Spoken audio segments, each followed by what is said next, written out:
Hello, in this video we are going to look at properties of logarithms and how they can help us simplify logarithmic expressions.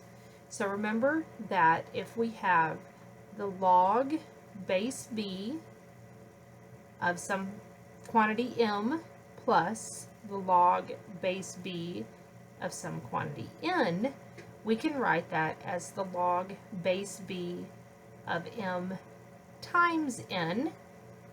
We can go backwards depending on what we need to do. That's the product rule. And we can look at the log base m, or log base b of m minus the log base b of n. That is going to give us a quotient. Just like when we're dealing with exponents. Power times a power, we're going to add those exponents. A power divided by a power, we're going to subtract those exponents. If we have a power raised to a power,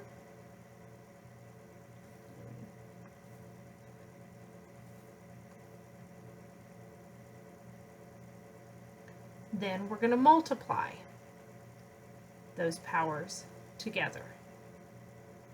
And so the log base b of m raised to the p power is going to be the same thing as p times the log base b of m.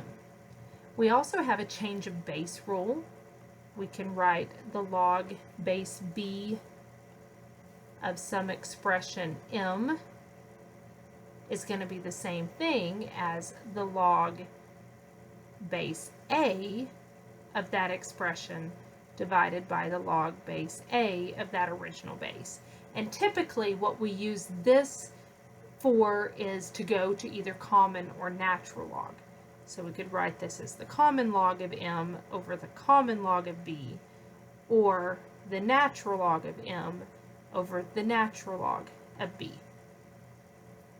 All right, so we're going to use these properties to simplify this. We also have the log base b of b to some quantity. The log base b and the exponential base b are inverse operations. That's kind of like taking the cube root of a cube. They undo each other and we are left with just that exponent. You can also do it the other way around. You can have your exponent raised to the log and the exponential and the logarithmic expression operation will cancel those out. All right, so our first one, we have log base 8 of 8 to the 42. And that is exactly what we have in this second to last property there. Our log base b and our exponential base b are inverse operations that are going to cancel each other out, and we're left with just that exponent. All right, a natural log of e to the negative 15. Remember, that's the same thing as log base e of e to the negative 15. And the log base e and the exponential base e are going to undo each other, and we will be left with just that exponent negative 15. If we have log base 10 of 2 plus log base 10 of 5, that's because of the plus sign right here. That means we're going to be using a product rule, and we can write that as log base 10 of those arguments multiplied together, and log base 10 of 2 times 5 is log base 10 of 10. Again, that log base 10 and that exponential base 10 are going to cancel each other out, and we're going to be left with just the exponent. Our understood exponent here is going to be a 1, and so log base 10 of 10 is going to be 1. All right, our next example, we have log base 5 of 6 times log base 6 of 125.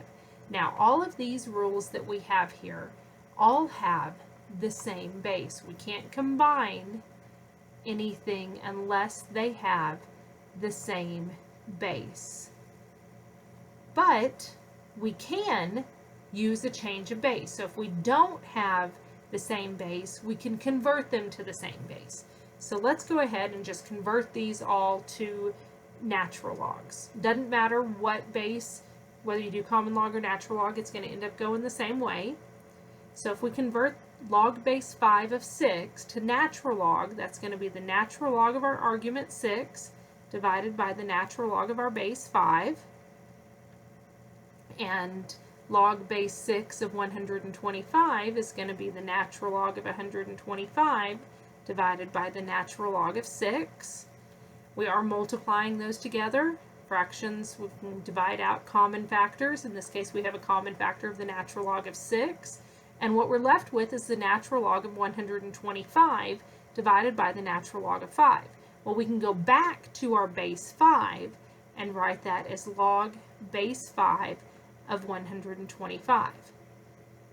And 125 is a power of 5. We can rewrite that 125 as 5 cubed, and we get log base 5 of 5 to the third is gonna, the exponential and the logarithmic, both base 5 are gonna cancel each other out, and we're gonna be left with just that value in the exponent. All right, our last example here, we have 7 raised, and this whole thing is in the exponent here. Log base 7 of 1 minus log base 7 of 8.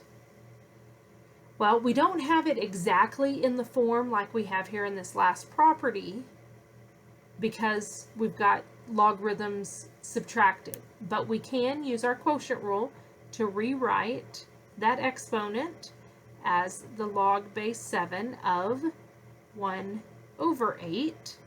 That's going to be our quotient rule. Because it's a minus there, we're going to subtract top minus bottom.